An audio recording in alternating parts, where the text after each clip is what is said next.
known DA for years, and he's one of the best people that I've ever known in professional sports. He's just a class individual. He's always been a great guy. That's why I'm happy to have him on the show. DA, I want you to tell and share with our audience. It's one thing to put the substantive material in the book that you just alluded to. Why now, as opposed to significantly earlier before? What sparked you, what inspired you and provoked you to do this now?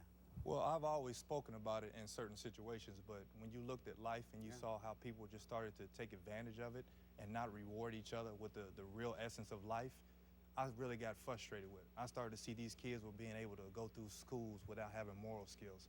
My book is about teaching kids to say, yes, sir, yes, ma'am, keep your pants pulled up. You earn respect and you get that back. And even though I wasn't clean, you know, wearing the same pair of pants and shirts, I was clean. You know, I washed my clothes in a tub of cold water.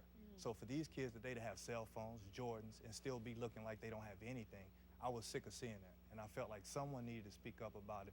And my platform for basketball, I've always wanted to be better than Michael Jordan, but my platform was to be where I am today so I can still be effective. Not so much famous, but be effective in what I did. So today was the right time, and if you look at everything that goes around in life today, stamina is what you need to survive, and we have to do that right now. You're also pursuing your future in Hollywood, right? I write movie scripts. And Scripts? Yes, Anything sir. in the works? I got a couple of things in the works. Of course, you know, Hollywood, you can't speak, but It's top secret. yes, but I'm going to China in a couple of weeks as well, and I'm looking forward to it, man. It's just been a great run and a lot of success. Would you like to fictionalize any of the themes in Stamina?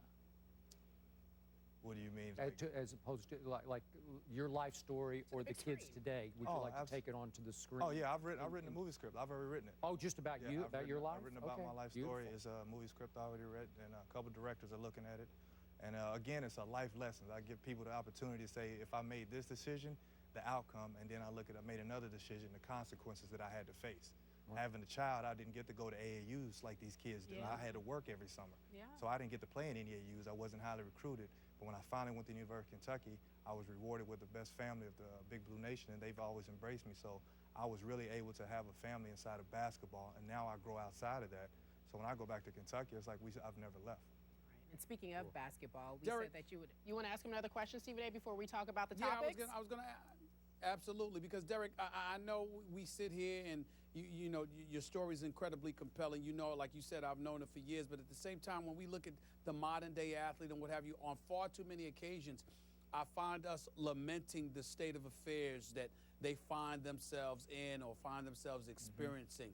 What are some of the things that you've seen from a positive perspective as it pertains to today's professional athletes? Is there anything out there that you think is ideal, that should be emulated, that should be talked about more, that hasn't been?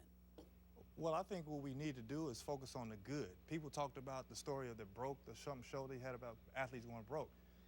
You only showed that, but you didn't educate them on how to not go broke. If you guys stop working right now today and didn't do anything else, you lose your money, you lose your house, you go into foreclosure. But what happens is athletes don't have trades. We've been playing basketball our whole life, so we don't have a trade besides sports.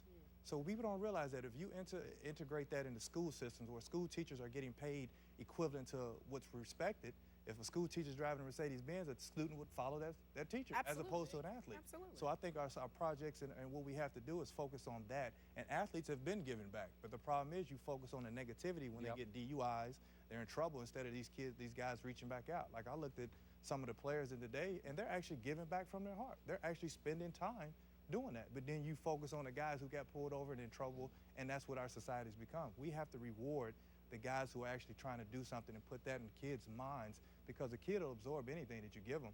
But if you give him bad, he'll eventually train himself to do that. So it's about time that we just start focusing on some of the good things that we do. And Stephen A., it's obvious that you see my book is becoming more of demand because of the reality of it. And that's what I always believe. It's the truth. It's the truth, and you have to tell these kids today is never allow someone's opinion of you to become your reality. Well said. Never allow someone's opinion to become your reality, and that changes your life.